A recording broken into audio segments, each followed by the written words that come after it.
청취자 여러분 안녕하십니까. 수도권 투데이의 장원석입니다. 탄핵과 특검 전국에 대한 분석을 듣느라고 조금 늦게 인사드렸습니다. 양해 부탁드리겠습니다. 지난 2016년 한 해도 정치, 경제, 사회적으로 이해 충돌이 참 많았습니다. 지칠 대로 지친 삶이지만 새해 첫 일출을 보면서 그래도 2017년 새해에는 좋은 일이 많겠지 희망을 가슴에 새겼습니다. 그런 희망의 기본에는 일자리 문제가 있지 않을까요? 저희 수도권 투데이에서는 2017년 첫 번째 투데이 포커스 특별 초대석 주제로 새해 일자리 문제를 다뤄보려고 합니다. 잠시 뒤 이기권 고용노동부 장관을 스튜디오에 직접 초대해서 관련 내용 들어보겠습니다.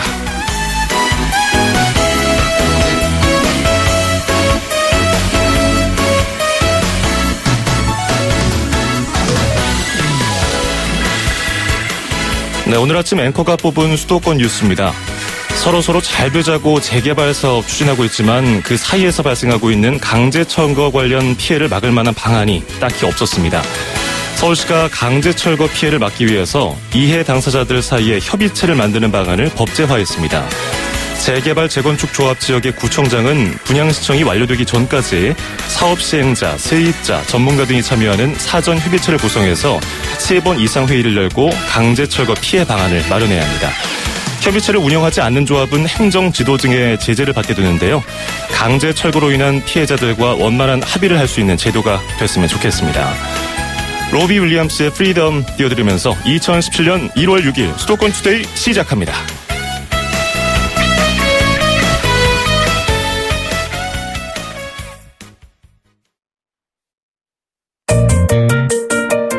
음악과 수도권 뉴스가 한방에 수도권 전문 방송 수도권 투데이.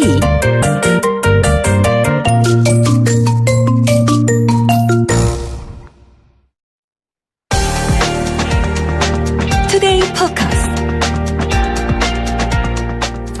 네, 지난 한 해는 고용노동계에도 참 많은 일이 있었습니다. 공공금융부문 성과연봉제 논란, 이로 인한 노동계 총파업, 또 일반 해고 취업규칙 양대 지침, 노동사법을 포함한 노동개혁 관련 이슈가 있었죠. 또 조선업을 중심으로 이루어진 주요 산업의 구조조정, 또 청년 실업 문제, 최저임금 인상 문제 등 셀 수 없을 정도였습니다. 잘 먹고 잘 사는 세상의 기본적인 일은 바로 일자리일 텐데요. 정부는 올해 새해에 어떤 계획을 세웠을까요? 고용노동부 이기권 장관 직접 스튜디오에 초대했습니다. 장관님 어서 오십시오. 네, 장 앵커님 안녕하십니까. 또 YTN 청취자 여러분 반갑습니다. 청취자 여러분 새해 건강하시고 행복하시길 기원드리겠습니다. 예, 직접 찾아주셔서 이른 아침부터 감사드리겠습니다. 자, 지난해 일자리부터 말씀을 드려보겠습니다. 청년들 실업 문제 때문에 고생하는 것들 장관님 잘 알고 계시겠고요. 또 고용 절벽 문제 아니겠습니까? 네네. 또 올해도 고용 사정이 경제 사정과 맞물려서 녹록지 않을 것이라는 말들이 많은데 또 세계적으로는 4차 산업혁명 때문에 세계적으로도 좀 시름시름 앓고 있고요. 노동시장이. 위기의식이 많습니다. 새해 노동시장 어떻게 보고 계십니까?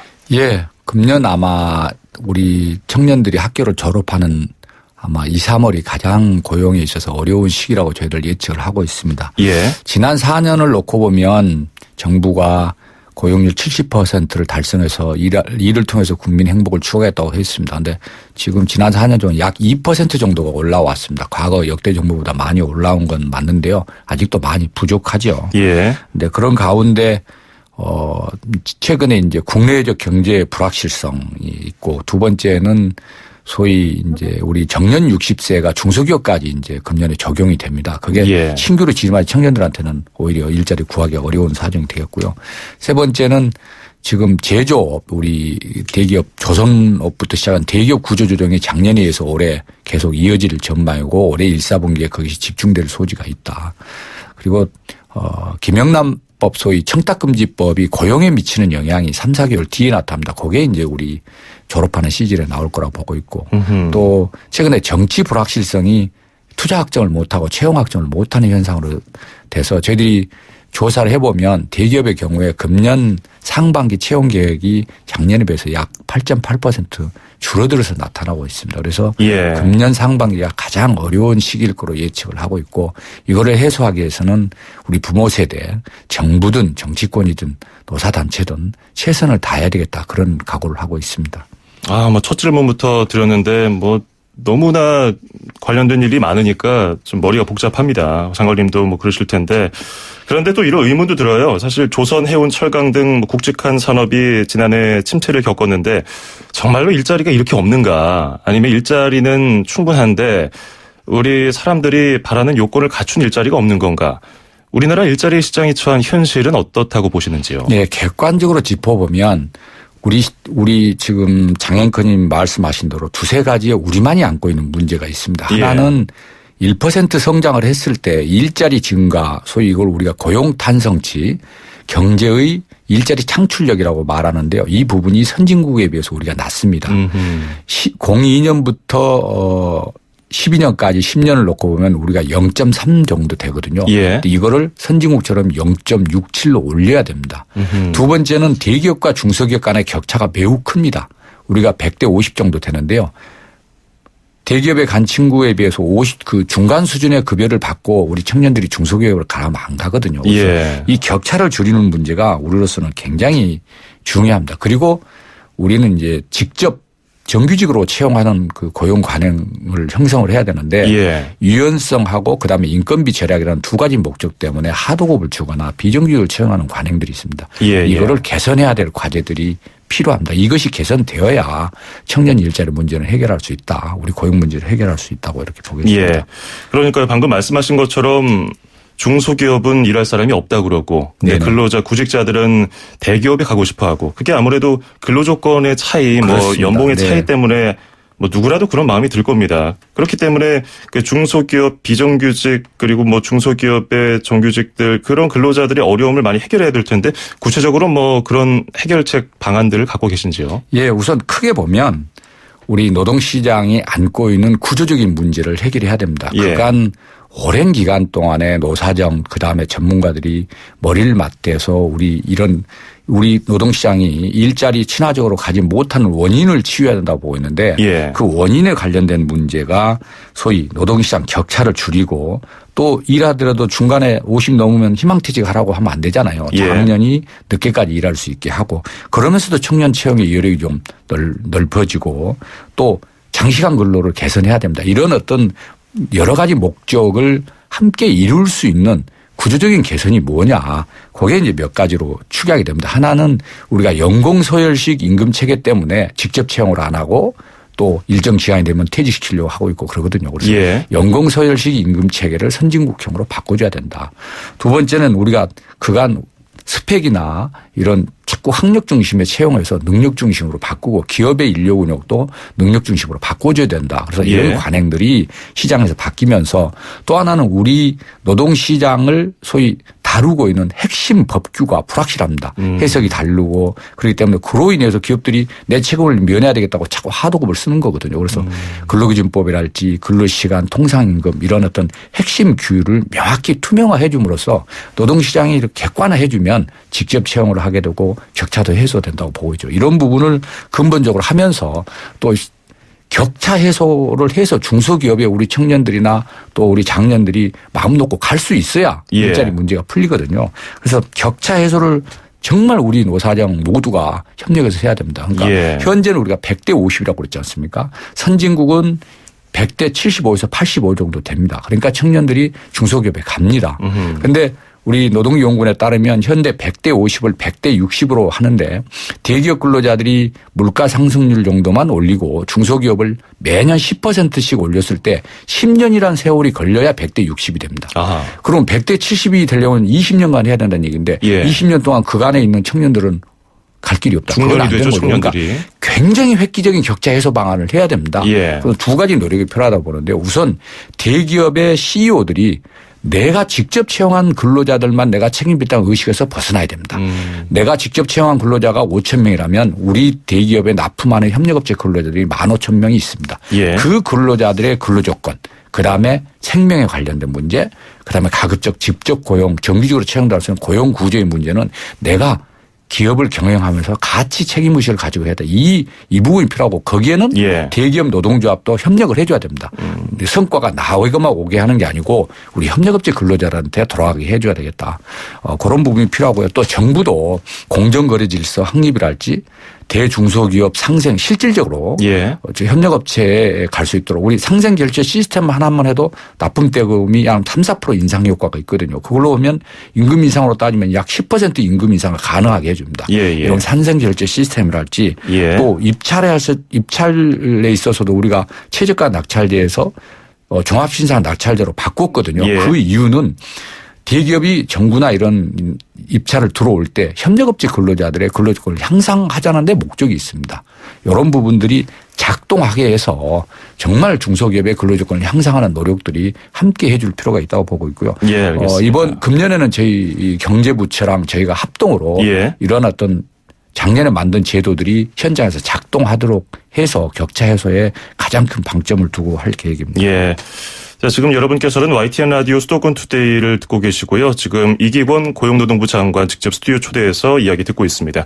자, 샵 0945 우물정 0945로 문자 보내주시면은 저희가 질문에 답변해드리겠습니다. 짧은 문자는 50원, 긴 건 100원의 정보 용료가 들어갑니다. 1074번님이 중소기업 임금 오르면 좋죠. 젊은이들 많이 가겠죠. 하지만 안 그래도 죽어나가는 중소기업 사장들 그 월급 어떻게 다 감당합니까? 이렇게 지금 하소연하셨는데 어떻게 보십니까? 네, 제가 창신동에 서무업체에 가면 예. 우리 중소기업 사장님들 그 말씀 하십니다. 최저임금 우리 근로자들 135만 원 또 연장근로는 150만 원 주는데 나는 우리 집에 1년 통틀어서 500만 원도 못 갖다 드립니다. 그 말씀 하시거든요. 예. 저는 그거 충분히 이해합니다. 그래서 대기업의 납품대금이 중소기업을 납품대금을 올려주는 공정거래 질서가 필요하다고 보고 있고요. 예. 그럼에도 불구하고 저는 우리 중소기업에 있는 사장님들께 특히 청년들 아르바이트의 인건비 이 부분은 좀 지켜주십사. 우리 청년들이 그거를 제대로 대우받아야 나중에 예. 어른이 돼서도 내가 열심히 하면 우리 기업들도 잘해주는 거라 이렇게 직업관이 형성되는 거지. 그냥 조금이라도 덜 주려 하게 되면 내가 투쟁해야 되는구나. 그건 우리 장기적으로 우리나라에 안 되거든요. 예. 중소기업 하시는 우리 사장님들 어려움도 압니다. 그래서 공정거래 질서를 통해서 중소기업의 기업주나 특히 근로자들의 예. 어떤 근로비 향상에 동시에 노력해야 한다 보고 있습니다. 예, 좋으신 알겠습니다. 말씀이십니다. 예.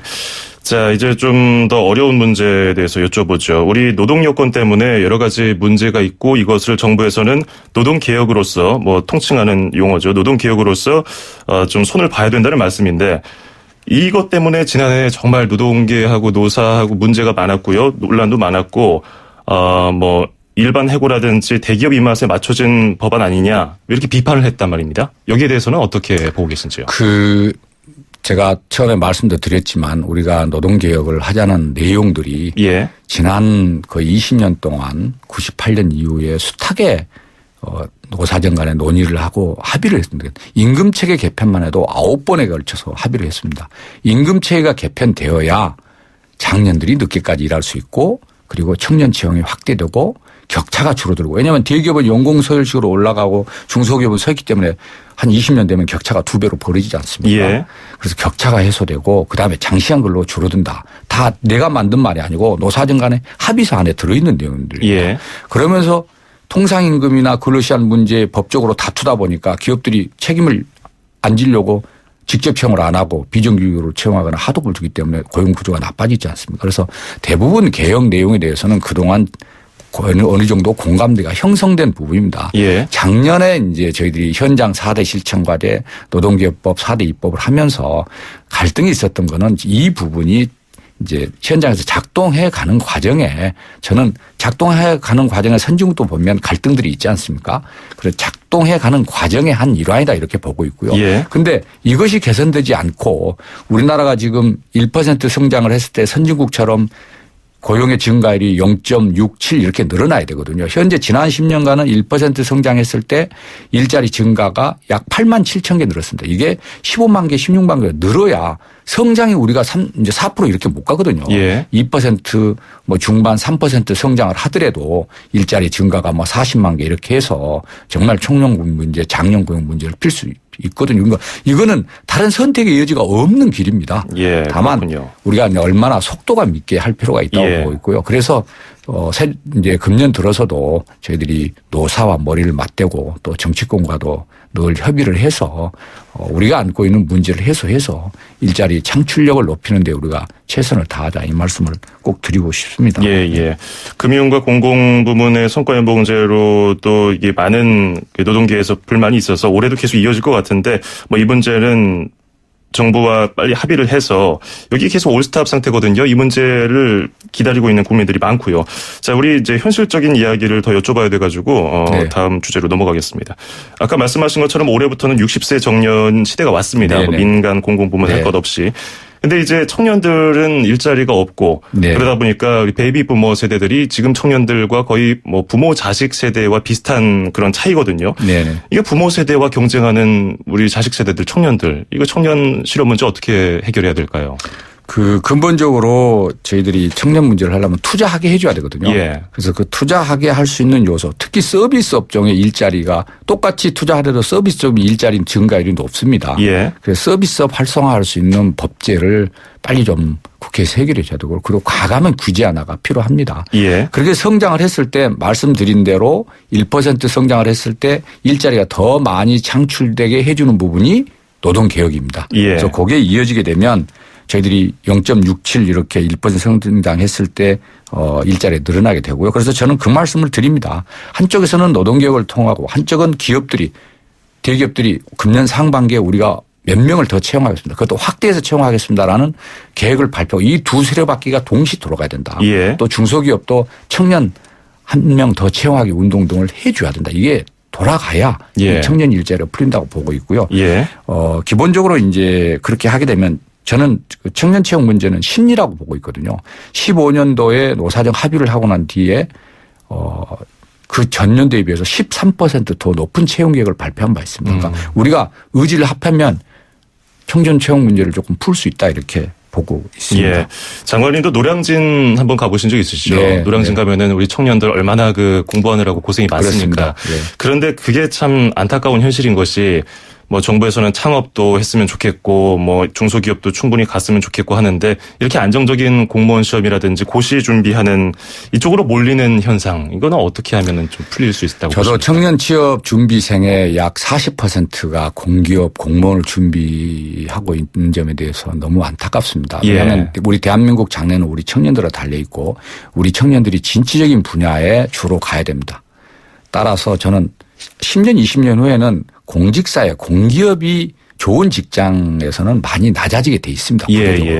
우리 청년들이 그걸 좀 인식할 필요가 있고 또 청년들이 정말 창의적인 부분에 이끌 수 있는 우리 어른들의 노력이 필요한 거죠. 격차 해소랄지 또 도전을 할 수 있는 기회를 주는 문제랄지. 그래서 저희 17조 1000억에 해당되는 우리 일자리 사업을 그런 부분으로 가급적으로 재편해서 금년도에 집행하려고 하고 있습니다. 실효성도 높이고요.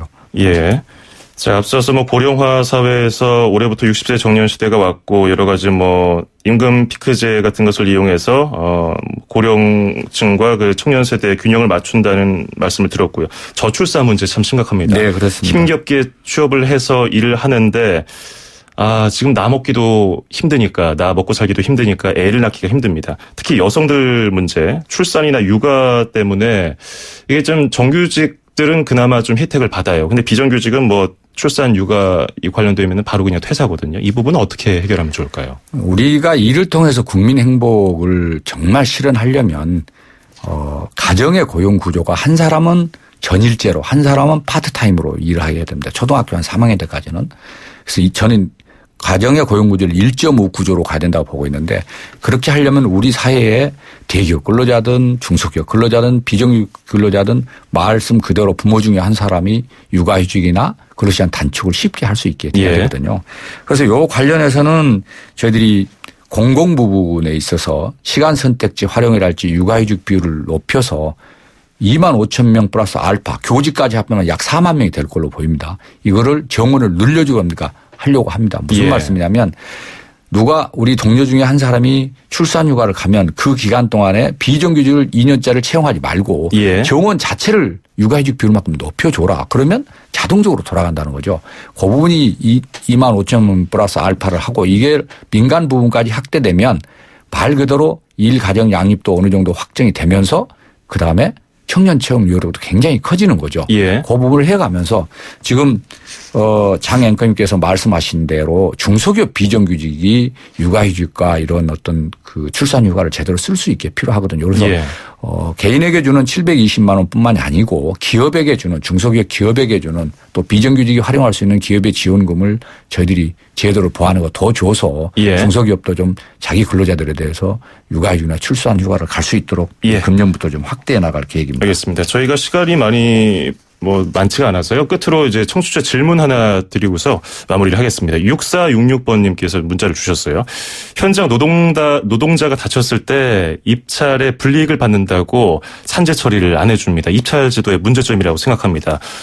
사망하거나 장애 진단을 받지 않는 한 산재 처리를 안 해주는 거 바꿔주십시오. 이렇게 문자 왔거든요. 예, 아주 좋은 지적이십니다. 우리가 이제 산재 사고율이 높으면 입찰 시에 불이익을 주는 제도 때문에 이렇게 자꾸 치료는 해주되 예. 우리 정부와의 정상적인 산재 치료를 안 하고 이렇게 당사자가 합의하는 경향이 있는데 이거는 근절돼야 된다고 봅니다. 그래서 저희들이 예방 노력, 산재가 안 나도록 예방 노력을 가점을 줘서 가급적 예. 기업들이 예방하도록 돼 있고 또 그런 어떤 은폐를 했을 경우에는 책임을 더 강하게 묻고 또 산재가 낮게 났을 때 소위 그 비용을 우리가 적게 걷는데 예. 이 부분에 있어서 은폐를 했을 경우에는 다시 다 걷는 그런 방식으로 개정을 하면서 예. 고의적으로 은폐했을 때는 형사처벌함까지 강하게 하려고 그럽니다. 그래서 모든 재해에 대해서는 저희들이 장기적으로는 출퇴근 재해까지도 예. 모든 재해에 대해서는 국가가 치료를 해줘서 근로자들이 좀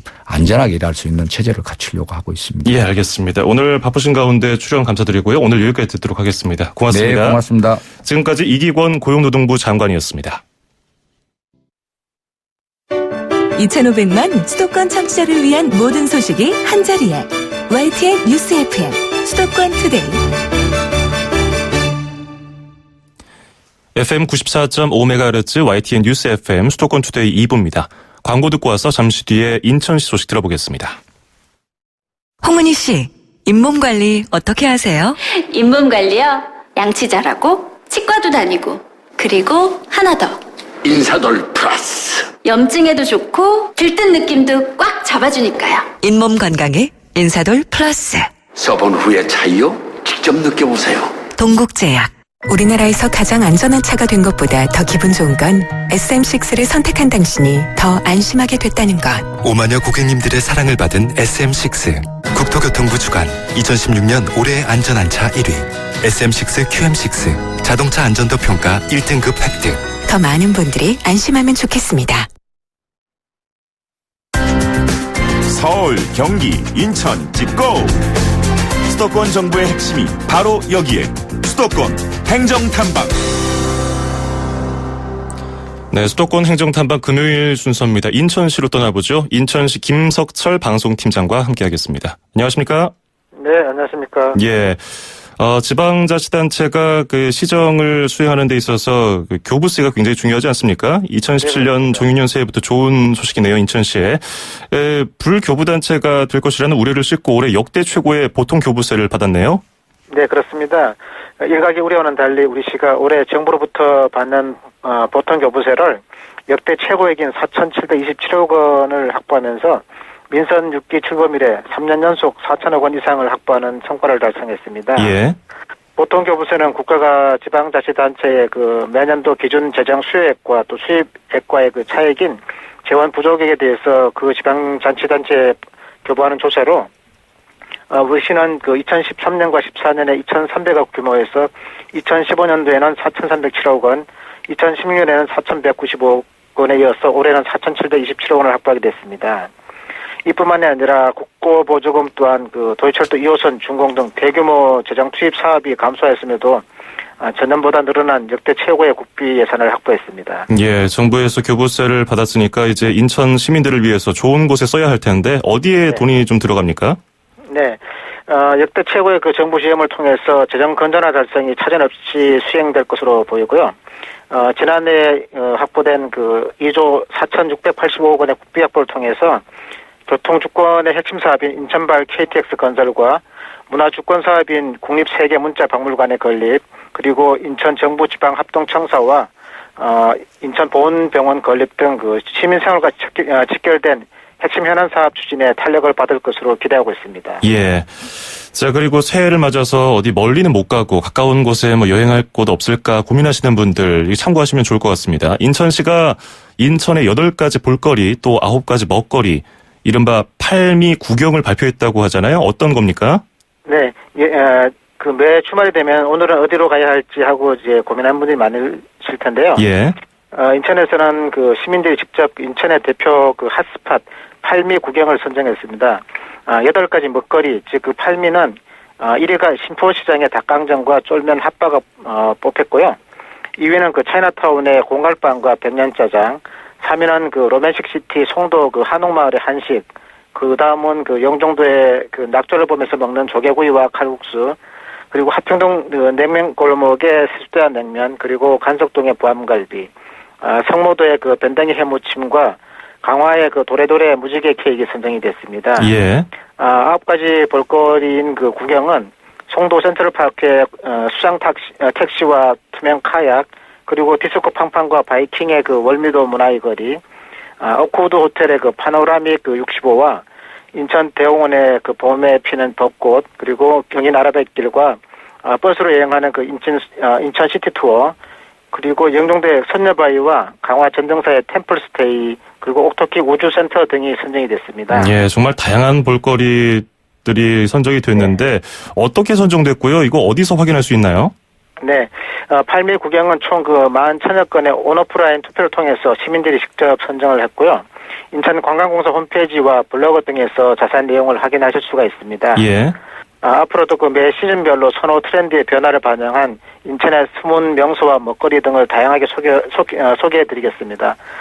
볼거리와 먹거리가 가득한 인천을 많이 사랑해 주시고 또 방문해 주시기를 바랍니다. 예, 인천관광공사 홈페이지 블로그에서 인천 팔미 구경 한번 확인해 보시기 바랍니다. 오늘 여기까지 듣겠습니다. 고맙습니다. 네, 감사합니다. 네, 지금까지 인천시 김석철 방송팀장이었습니다. 수도권 투데이 청취자 여러분, 건강하세요. 쉽고 재밌게 풀어보는 건강한 이야기. 100세 시대, 사람들의 가장 큰 관심사는 나의 몸이죠. 건강을 위한 일상에 유용한 정보를 주실 분, 이번 주부터 매주 만나보도록 하겠습니다. 대한가정의학회 정책이사, 또 대한비만학회 홍보이사를 맡고 계신 인제대 서울백병원 가정의학과 강재헌 교수와 함께하겠습니다. 안녕하세요. 안녕하세요. 반갑습니다. 예, 새해 복 많이 받으시고요. 예, 새해 복 많이 받으십시오. 예, 이번 주부터 잘 부탁드리겠습니다. 네. 자, 일단은 이 이야기를 안 할 수가 없어요. 우리가 요즘에 달걀 좋아하시는 분들, 네. 달걀 사기가 겁난다고들 하시거든요. 그렇죠. 사상 최악의 AI 파동 때문에 달걀 값이 금값이 돼서 한 판에 10,000원 돈 하는데, 달걀 서민들이 쉽게 먹을 수 있는 단백질 공급원 아니겠습니까? 네, 그렇습니다. 요새 좀 당황스러운 게 사실 양질의 영양소, 단백질을 섭취하는데도 계란이 매우 중요해서 예. 환자분들께 계란을 많이 권했고요. 또 계란의 장점이 또 삶거나 이러면 아주 간편하게 휴대해서 또 먹을 수 있다는 장점도 있거든요. 예. 많이 권장을 하고 있는데 요새는 섣불리 그렇게 말씀드리기 어려울 정도로 그러니까요. 가격이 올라서 문제인 것 같습니다. 예. 저는 아직도 기차 타면요. 마트 술에 끌고 오면서 이제 먹고 팔잖아요. 계란하고 예. 사이다 꼭 삽니다. 좀 촌스럽다고 그러는데 사람들이 예. 아직도 그게 참 좋더라고요. 성인 일일 권장량 계란 어느 정도 먹어야 되나요? 사실 우리 권장량은 단백질, 탄수화물, 지방 등 이 주요 영양소별로 권장량이 있다 보니까 예. 계란을 몇 개 먹어야 된다까지는 정확히는 없습니다. 예. 그런데 보통 이 계란에는 그 영양소가 여러 가지가 들어있고 특히 단백질이 많이 들어있거든요. 한 예. 6g 정도 들어있는데 상당히 많은 양이에요. 왜냐하면 성인 기준으로 하루 전체로 먹는 단백질 총량이 권고량이 한 60-70g인데 예. 거의 10%가 계란 한 개에 있기 때문에 보통 특별한 건강상의 위험 요인이 없는 분이라면은 하루에 계란 한두 개는 오히려 건강에 좋다. 라고 많이 권하고 있습니다. 예, 한두 개는 건강에 좋고 먹어도 괜찮겠다 이렇게 말씀해 주셨는데 네네. 혹자는 또 콜레스테롤이 많은 거 아니냐 이래서 걱정하는 분들 계시거든요. 네. 날마다 먹어도 괜찮을까요? 사실 제가 의과대학 다닐 때만 해도 예. 저도 그렇게 배웠어요. 그러니까 콜레스테롤이 높거나 동맥경화성 질환이 있는 분들은 계란을 먹더라도 노른자는 주의시켜라 이렇게 배웠는데 최근에 많은 연구에서 이게 잘못된 결정이었다라는 논문들이 나오고 있고요. 예. 하나만 소개해드리면 최근에 50세 이상 건강한 성인에게 6주간 매일 계란을 2개씩 먹게 했더니 혈중 콜레스테롤의 영향이 전혀 없더라. 이런 연구 결과가 나왔고요. 예. 또 심지어는 고지혈증이 있는 즉 콜레스테롤이 높은 분도 하루에 계란 1개 정도씩은 제한할 필요가 없이 드셔도 된다라는 연구 결과들이 나오고 있습니다. 네, 달걀의 오명을 좀 씻어주는 연구 결과가 나오고 있는데 네네. 그리고 또 고혈압 환자 중에서 노른자 안 먹는 분들이 계시잖아요. 그렇죠. 저는 개인적으로 노른자가 좋아서 고소하니까 맛있어서 골라 먹기도 했었는데 고혈압하고 노른자가 연관관계가 있습니까? 사실은 거의 없고요. 예. 오히려 이제 고혈압이 있는 분들이 나중에 문제가 되는 것이 사실 동맥경화성 질환. 그러니까 동맥이 좁아지거나 벽이 약해서 터지거나 해서 특히 심장이나 뇌혈관에 문제가 생기는 건데요. 이 계란에 풍부한 여러 가지 필수 아미노산과 또 필수 지방산 성분 때문에 오히려 혈관이 더 견고해져서 고혈압의 합병 질환이 오히려 줄어들 수 있다고 보고 있습니다. 예.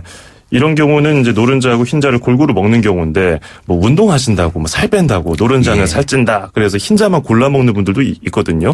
이게 따로따로 하나만 먹는다면은 건강에 효과가 있을까요? 사실 건강에 지장은 당연히 없고 예를 들어 몸을 만든다. 근육을 만들기 위해서 단백질을 많이 먹기 위해서 흰자만 많이 드시는 분들이 있거든요.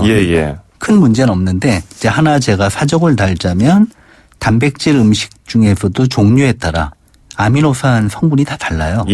그래서 단백질을 계란 하나로만 완전히 충족하기보다는 생선이나 뭐 두부나 아니면 고기 같은 여러 가지 단백질 급원을 고루 드시는 건 역시 중요하다. 이건 강조드리고 싶습니다. 예. 그리고 또 개인적으로 궁금한 게 있는데요. 계란을 여러 가지로 요리를 해서 먹을 수 있잖아요. 간단하게 삶아서 먹을 수도 있고 계란 프라이를 만들어서 먹을 수도 있는데 어떻게 요리하느냐에 따라서 영양 성분이 달라지나요? 사실은 계란에 들어있는 대부분의 성분은 열을 가했을 때 파괴되지 않습니다. 사실 취향에 따라 뭐 구워 먹거나 삶아 먹거나 또는 뭐 볶아 먹거나 여러 가지 방법으로 드셔도 전혀 문제가 없다고 보고요. 다만 조리 과정에서 열량이 많이 올라가는 조리법은 이제 체중 조절이 필요한 부분은 좀 조심하시는 게 좋겠고요. 하지만 조리 과정에서 영양소 문제가 크게 뭐 감소된다든지 그런 문제는 없다고 보시면 되겠습니다. 그렇군요. 그리고 우리가 계란 프라이를 만들거나 뭐 삶을 때 계란을 톡 깨서 쫙 알맹이를 뭐 프라이팬에다가 놓지 않습니까? 그렇죠. 그럴 때 계란에 왠지 뭔가 더러운 게 묻어 있진 않을까. 뭐 일부에서는 살모넬라균 감염 위험이 있다고들 하는데 그게 사실일까요? 사실 아무래도 이제 바로 낳은 알을 갖다가 그냥 그대로 껍질에 좀 오염물질이 묻어 있다는 그런 생각은 가질 수 있지만 사실 계란을 딱 까가지고서 안에 내용물이 오염 안 되게 조리돼 뭐 아니면 그릇에 들어간다면 문제가 안 되고요. 그게 꼭 걱정이 되는 분이라면은 잘 세척해서 판매되는 계란도 있고 아니면 간단히 물로 씻더라도 충분히 세척이 되니까 그 부분 너무 걱정하실 필요는 없을 것 같습니다. 그렇군요. 너무 거기 뭐 껍데기 씻느라고 고생 안 하셔도 될 것 같아요. 자, 그리고 달걀 값이 너무 올라서 사 먹기 힘들다 아니면은 나는 글쎄 달걀 무슨 맛으로 먹는지 모르겠어 이런 분들을 위해서 대체할 만한 단백질원은 뭐가 있을까요? 네, 사실 계란 이외에도 건강에 좋은 단백질 급원이 되는 음식들이 몇 가지가 있는데요. 뭐 두부라든지 또 콩을 비롯한 콩으로 만든 여러 가지 식품들. 그다음에 소나 돼지, 닭고기 이런 살코기들. 그리고 여러 가지 생선류에도 단백질이 풍부하게 들어있기 때문에 대체할 수 있는 단백질 급원이 될 텐데요. 말씀 들어보시면 알겠지만 요새는 좀 다르지만 평소에는 계란만큼 저렴한 단백질 급원이 별로 없습니다. 결국은 참 이게 달걀이라는 게 서민의 음식이기도 하지만 영양소는 정말 충분하기 때문에 이렇게 좋은 음식이 없다는 얘기 많이 들었었는데 오늘도 다시 한번 알게 되네요. 그런데 또 달걀이 몸에 안 맞는 분들 아니면 이런 분들 좀 피해야겠다. 어떤 분들이 있을까요? 과거에는 아까 말씀드린 것처럼 여러 가지 질병이 있을 때 계란을 제한이라고 했지만 대부분 근거가 없는 거로 밝혀졌고 아주 제한적인 경우 예를 들어 계란을 섭취했을 때 알레르기가 생기는 분들 이런 분들만 계란을 제한하시면 좋을 것 같습니다. 그렇군요.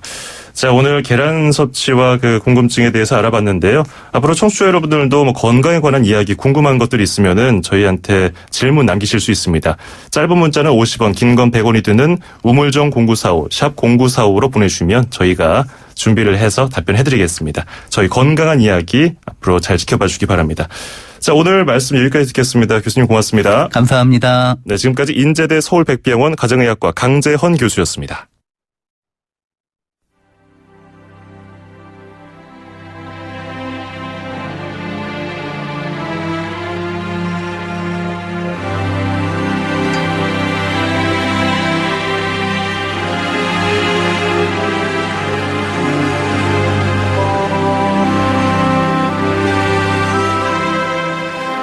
YTN 라디오 수도권 투데이 오늘 준비한 소식은 여기까지입니다. 끝으로 알켈리의 I Believe I Can Fly 띄워드리겠습니다. 저는 다음 주 월요일 아침 9시 10분에 다시 찾아옵니다. 장원석이었습니다. 고맙습니다.